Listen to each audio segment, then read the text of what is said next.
Audio semua suara okey. Terima kasih. Okey, so kita akan bercakap tentang darurat yang dikatakan. Sebenarnya isu darurat ni dah dibangkitkan lebih kurang 7 hari yang lepas. Dan pada masa itu saya dismiss je idea darurat ni. Sebab dalam jiwa raga saya pada masa itu saya kata takkanlah sekejam itu Muhyiddin Yassin ni kan. Takkanlah Muhyiddin Yassin ni teruk sangat macam tu. Takkanlah Muhyiddin Yassin ni sanggup nak memperjudikan nasib rakyat bila isu darurat ni dibangkitkan. Alamak, itu yang kadang-kadang dia menjadi satu benda yang kita kata menyebabkan saya tak consider darurat sebagai salah satu halangan. Hari Isnin 2 minggu lepas, selepas saya berselah tu, saya menyatakan bahawa halangan-halangan yang akan diwujudkan, yang akan ada, antaranya adalah orang ketiga, iaitu akan ada nama lain, betul, Tengku Razali, akan ada isu liwat, isu pengampunan diraja, betul, kemudian akan ada, tapi satu yang saya tak take into consideration, kemungkinan akan ada darurat yang di-announcekan. Sebab masa tu saya fikir macam far-fetched sangat idea darurat ni sebenarnya. Sebab bagi saya kalau kita bercakap tentang darurat ni, implikasi dia bukan setakat kepada politik, tetapi sebagai satu implikasi yang besar kepada seluruh rakyat daripada segi ekonomi, daripada segi pekerjaan dan sebagainya. Nah, kalau kita tengok daripada segi sejarahnya, daripada segi isu darurat, darurat yang pernah berlaku dalam sejarah Malaysia tu banyak. Antaranya adalah darurat tahun 1940-an, masa perang sampai 60-an tu dah kita tahulah masa tu perang. Kemudian darurat yang selepas kemerdekaan tu antaranya 1964. Saya silap tadi, saya sebut 67. 64 konfrontasi antara Indonesia Malaysia. Masa itu pun perang. Kita pun tahu peperangan berlaku di seluruh negara pada waktu itu. Di mana Indonesia cuba membuat Indonesia Raya. Dan dia tak bersetuju dengan di mana ada pembentukan Malaysia pada waktu itu. Okey, itu pun kita faham. Tetapi kemudian berlaku satu peristiwa darurat yang agak pelik, dan darurat itu berlangsung selama 40 tahun. Iaitu darurat 1969, di mana apabila berlaku riot 1969 di Kuala Lumpur, darurat itu berlaku di seluruh Malaysia. Di seluruh Malaysia pada waktu itu kan. Okey. Dia berlaku di seluruh Malaysia, menyebabkan keadaan pada waktu itu menjadi satu bagi saya pelik lah, saya anggap pelik. Sebab apa? Yang daruratnya yang gaduhnya dekat Kuala Lumpur pada waktu itu, di peristiwa 13 Mei 1969, yang berlaku gaduhnya di Kuala Lumpur, tapi darurat seluruh Malaysia. Dan kemudian bila kita kaji, bila ada Emergency Ordinance Act pada masa itu, Emergency Essential and ordinance kepada darurat ini, dia berlangsung selama 40 tahun dan dibatalkan dan dimansuhkan pada tahun 2011. Rupanya ada cerita di sebalik mi pada waktu itu. Dan pada waktu itu, kalau kita tengok, apa yang berlaku adalah dalam keadaan itu, Parlimen digantung selama 2 tahun. Dan pada waktu itu, Parlimen digantung selama 2 tahun, dan yang dilantik sebagai caretaker government pada waktu itu adalah Tun Abdul Razak. Tun Abdul Razak, kemudian masa itu kabinet Tun Abdul Razak pada waktu itu, dan beliau dilantik menjadi Perdana Menteri yang jadi caretaker government dan melaksanakan undang-undang pada waktu itu. Jadi itu merupakan ada benda lah, ada sesuatu yang berlaku. So, kalau kita tengok dari segi perlembagaan pula, apakah kuasa bidang agung yang membenarkan agung untuk mewujudkan memanggil apa yang dipanggil sebagai darurat. Apakah keadaan? Cakap lagi ni. Okey. Bagaimana proclamation of emergency ataupun pengisytiharan darurat itu boleh berlaku? Pengisytiharan darurat itu berlaku kalau sekiranya yang di-Pertuan Agong berpuas hati bahawa akan ada grave emergency exist, satu keadaan kecemasan yang grave ni maksudnya sangat hebat, yang melibatkan 3 perkara. Pertama, melibatkan keselamatan, security. Kedua, melibatkan kelangsungan ekonomi, dan ketiga, melibatkan public order.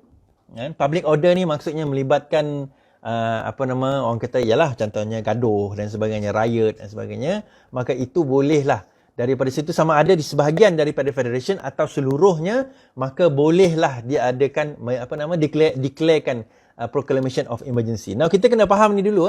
Kemudian dia kata dalam clause 15 dalam artikel 1502 dia kata proclamation of emergency under clause 1 boleh diisu sebelum berlakunya kejadian tersebut yang boleh mengancam security, sekali lagi disebut kelangsungan ekonomi dan juga public order in the federation or any part thereof sekiranya yang di-Pertuan Agong berpuas hati ada imminent danger, ada satu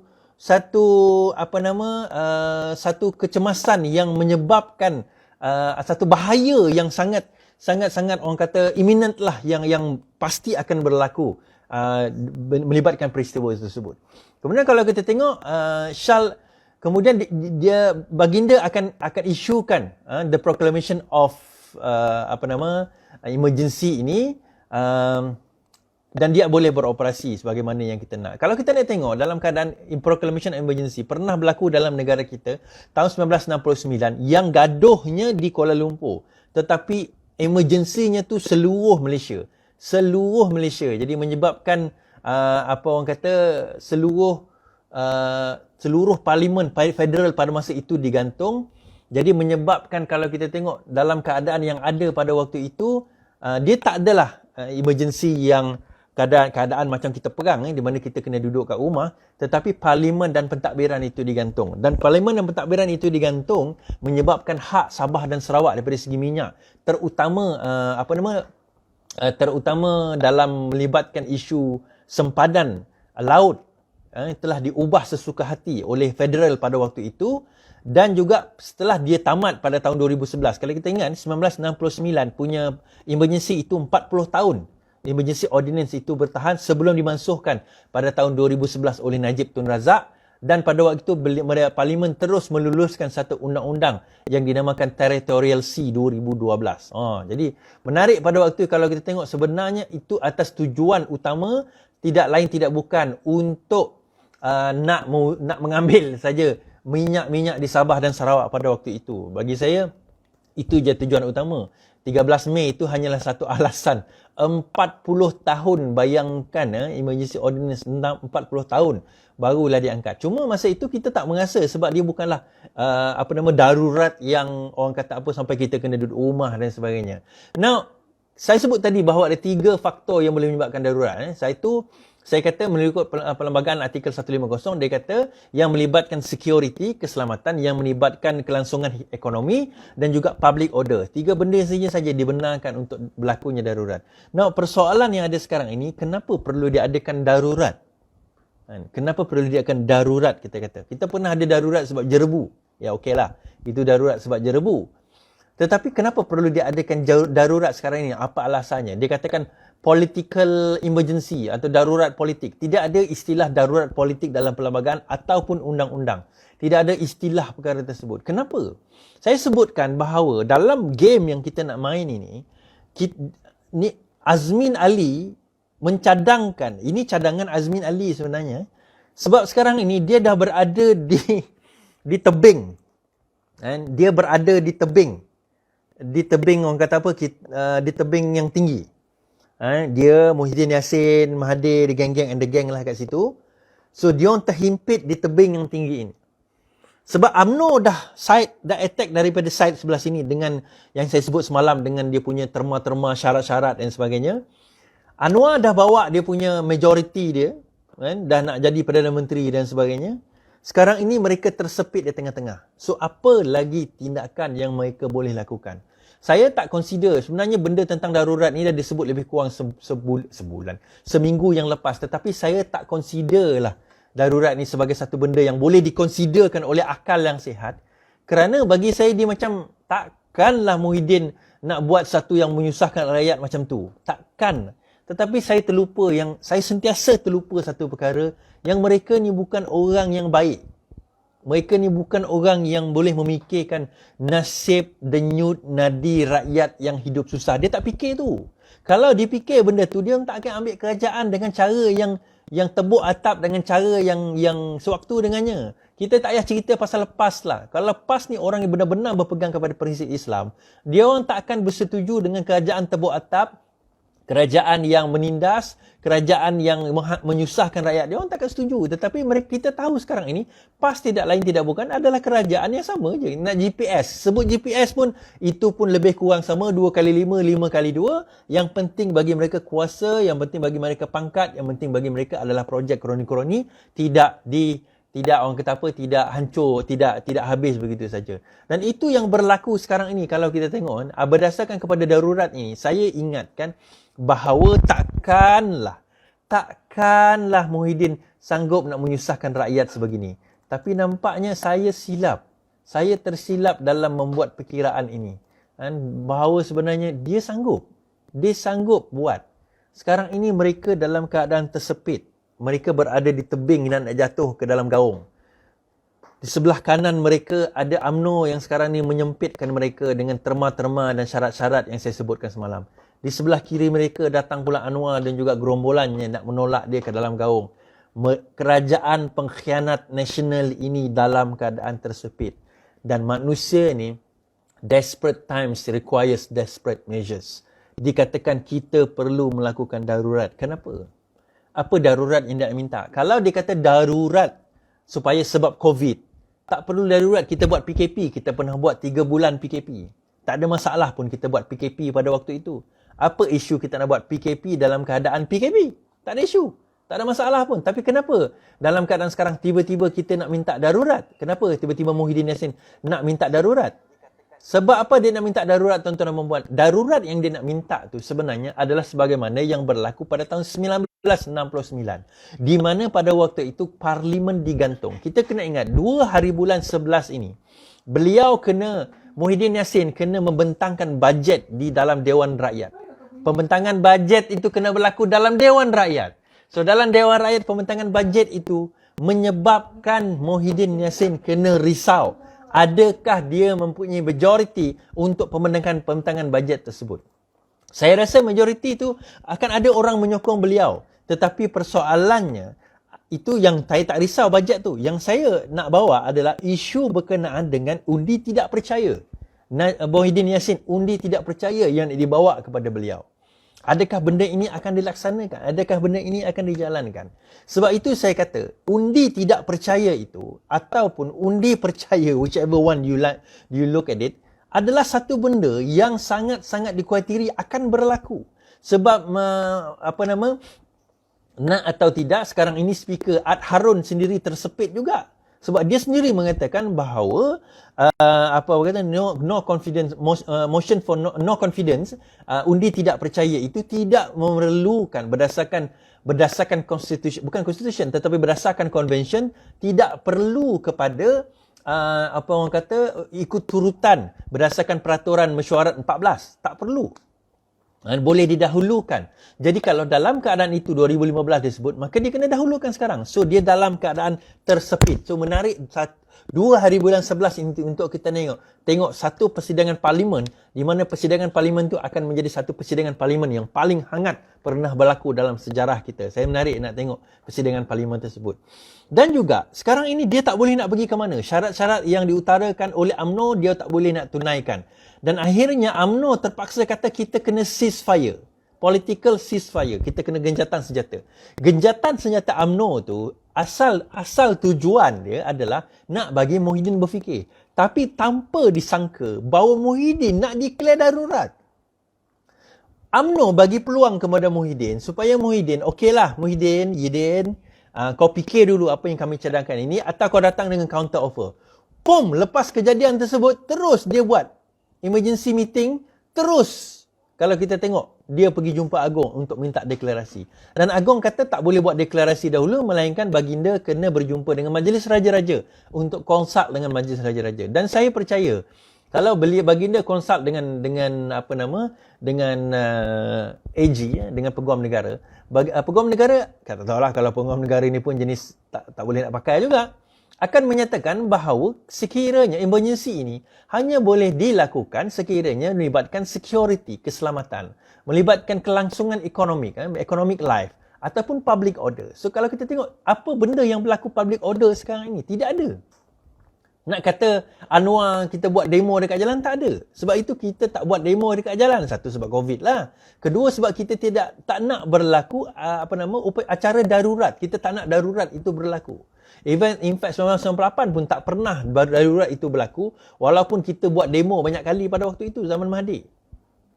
Jadi ini merupakan dia macam bagi saya dia ada satu langkah yang dia dah tak ada lagi option lain yang dia boleh nak gunakan dalam keadaan sekarang ni. Dia tak ada lagi option lain. Apa option lain yang boleh digunakan dalam keadaan sekarang melainkan option untuk dia nak declare darurat. Dia kita tanya soalan hari tu. Kita salah tanya. Adakah Anwar ada majoriti? Salah soalan kita, saya kata. Yang patut kita tanya, adakah majoriti pada Muhyiddin itu ada?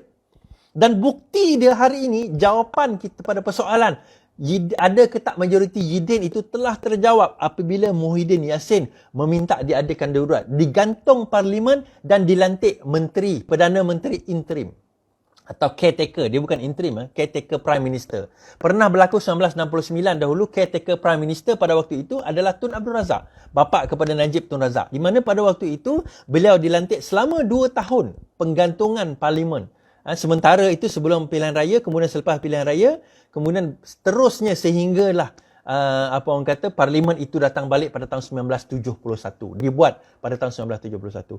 So itu kemungkinan antara benda yang nak di-request oleh Azmin dan juga oleh Muhyiddin Yassin. Kita sekarang ini minta supaya parlimen digantung, dan bila parlimen digantung, dilantik caretaker Prime Minister. Who's the caretaker Prime Minister? Melainkan Muhyiddin Yassin, dan pada waktu itu beliau boleh meluluskan apa yang dia nak luluskan. Kalau kita tengok yang nak diluluskan baru-baru ini berkenaan dengan bajet COVID, dia luluskan sesuka hati dia. Betul, bursa saham pun jatuh dengan teruknya hari ini disebabkan oleh deklarasi tersebut. Dan deklarasi dengan ketidakstabilan ekonomi menyebabkan keadaan ekonomi kita yang semakin meruncing dan semakin menekan sekarang ini. Tiba-tiba pula ada juga satu partner ni, siapa tak, seorang ni dia kata dia tak tahu ada perbincangan dengan UMNO pula. PKR buat bincangan UMNO, dia tak tahu. Come on lah, nak menipu tu agak-agak lah. Alahai. Kalau nak menipu tu agak-agak, tu je. Okay?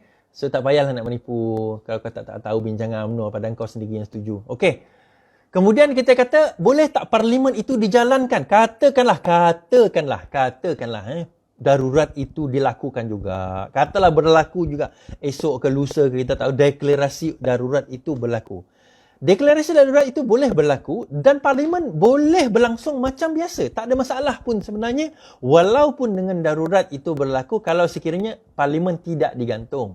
Dan ini berdasarkan kepada artikel yang sama 1502B, dia kata, if any time while a proclamation of emergency is in operation, kecuali when both houses of parliament are sitting concurrently, the Yang di-Pertuan Agong is satisfied that certain circumstances exist which render it is necessary for him to take immediate action, he may promulgate such ordinance as circumstances appear to him to require. Maksudnya dekat sini, that the parliament shall continue in full force. 2C, an ordinance promulgated under clause 2B shall have the same force and effect as an act of parliament and shall to continue in force and effect as it in an act of parliament until it revoked or annulled under clause 3 or until it lapsed. So kalau kita tengok emergency ordinance number 7 kalau tak silap saya tahun 1969 itu berlangsung selama 40 tahun sehingga tahun 2011. Dan kemudian 2011 dia di-revoke, dia dimansuhkan pada zaman Najib, dan kita tengok dalam tempoh 40 tahun tersebut kecuali 2 tahun yang awal kita tengok ada parlimen yang bersidang seperti biasa, macam seolah-olah tak ada apa yang berlaku. Malah saya sendiri pun tak ingat pun mengenai 1969 sebab saya bukan lahir tahun 69 kan. Saya lahir tahun 77.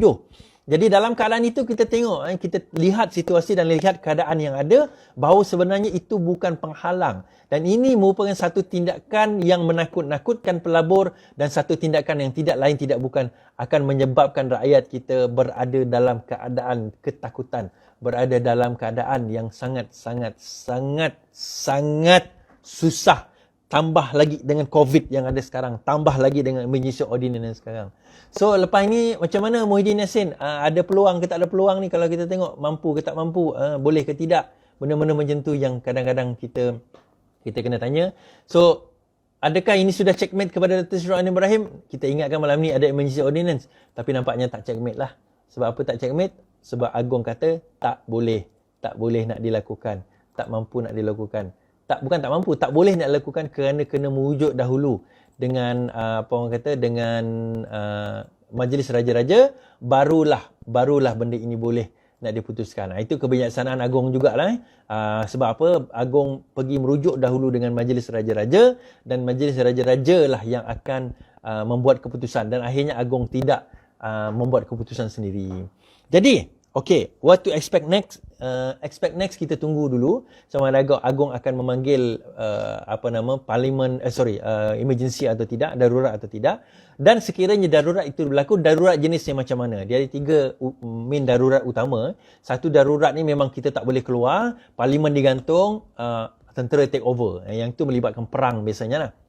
Darurat kedua ni adalah di mana kita boleh keluar macam biasa ataupun kita tak boleh keluar dalam keadaan sementara, tetapi parlimen digantung, di take over oleh caretaker government sementara. Itu darurat yang kedua. Darurat ketiga ni adalah kita duduk kat rumah, tetapi parlimen jalan macam biasa, tak ada masalah. So, yang mana satu kita nak tengok format, yang mana satu yang mungkin kita akan lihat satu hari nanti. Ada yang kata adakah tentera akan take over? Tentera tak take over sebab dia bukan melibatkan security ataupun public order. Dan kita tak tahu dalam keadaan sekarang ni sama ada dia macam mana situasi keadaan. Kita kena lihat, dan sekiranya benda ini tidak di-resolvekan cepat dalam masa yang cepat, maka ekonomi kita akan semakin meredup. Bagi saya, cadangan saya kepada Yang di-Pertuan Agong, tolong sampaikan kalau siapa yang dengar kepada Yang di-Pertuan Agong, consider tukarlah Perdana Menteri itu. Jelas soalan kita, adakah Muhyiddin ada majoriti, tidak dapat dijawab, dan hari ini jelas bahawa Muhyiddin Yassin tidak mempunyai majoriti kerana dengan ketakutan beliau. Kalau ada majoriti, buat apa dia nak panggil darurat? Kerana ketakutan dan juga keketaran beliau, ketaknya dia dengan Azmin Ali, maka terus nak berjumpa Agong, minta darurat, buat emergency. Yang turun hari itu seorang daripada GPS, saya nampak Fadilah, kemudian seorang daripada UMNO, Ismail Sabri, seorang daripada PAS, Taqiyuddin, yang lain tu semua daripada Bersatu. Kita tengok macam mana, insyaAllah. So, bagi saya, yes, Muhyiddin Yassin is insulting the nation. Muhyiddin Yassin is insulting our intelligence. And Muhyiddin Yassin dalam keadaan penakut, takut, bacol, #Raja Kecut. Begitulah dia, Muhyiddin Yassin. Dan Raja Kecut Azmin Ali. Sekian daripada saya. Kita jumpa lagi insyaAllah pada malam esok. Kita tunggu apa yang akan berlaku. Selamat malam, selamat beristirahat. Lawan, tetap lawan. Assalamualaikum.